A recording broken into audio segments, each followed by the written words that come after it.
freak a little some. Shawty, freak a little some. You're a freak, and I know it. These were the words spoken to Joan by Ruth herself after she felt the wrath of judgment from Joan because she gave up the cookies to the highest. Now, the highest is a man who commands attention, exuding an aura of dominance and control. And this is what turns Joan on. She's attracted to his power and his presence in every sense of the word.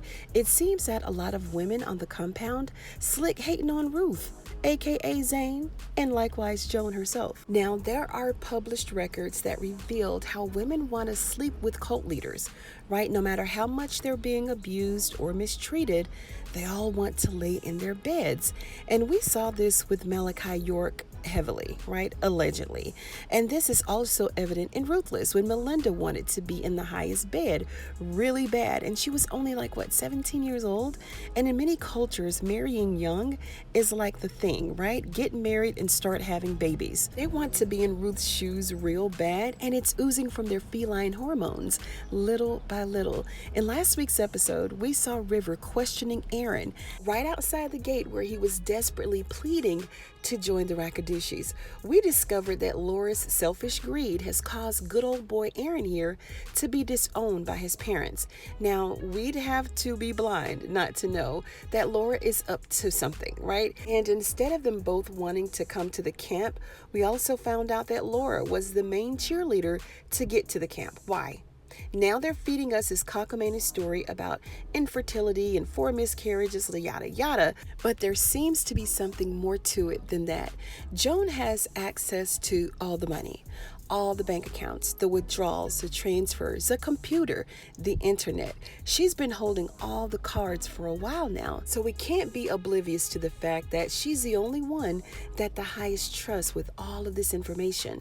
The only thing that I wonder about is if she is holding the golden egg right in the palm of her hands, why does she even need River or Ruth to carry out the heist of stealing money from the highest? Now, I feel that these two fair weather friends here didn't just show up on the compound out of the blue for no reason. She had to employ River and Ruth to have some sort of pull from the inside to get the thievery going, right before Laura and Aaron even showed up. Now, there have been clues sprinkled across a few episodes where Joan was not so mousy, not so submissive, even told Ruth not to let the small voice and the glasses fool you. Usually when someone says this, it's more to them than what usually meets the eye. Joan is the one who cannot be trusted, if you ask me. Even though Ruth is about to become his wife, he don't trust her to turn that collar down on the cloak that she wears, even less to trust her with all of his bank account information. Yet he trusts Joan. Now, I don't know, y'all. Joan might be pulling up that long skirt in the back seat on all those rides to the bank and getting a freak on with the highest. You can see that she's been sexually deprived, clearly, right? And this is why Ruth called her a freak. Listen, would y'all try to freak a little something on the highest? Tell the truth, ladies. Now, if it were you, and only if you were in this situation, would you freak a little something for the highest? Just a little bit. Now that Joan knows that, he's been enjoying the cooch with Ruth every now and then, this would be a good time to throw it on him, right? And get that bag. Girl, I'd have my leg thrown across one seat and the other wrapped around his back and give the performance of a lifetime. Oh my gosh, I'm joking. How freaky can Joan really get? Let me know down in the comments. Now, we first saw this display of depravity when Daikon came to the finance trailer. Do y'all remember? Oh man, she was about to explode every time he came within 3 feet of her. And every time they ride to the bank, she always takes it upon herself to make sure that she compliments the highest by telling him how good he looks. So what does Joan have up her sleeves, guys? And how does Laura play into all of this? When her and Aaron first arrived, I thought that, they'd be in a couple of episodes and then they drop off.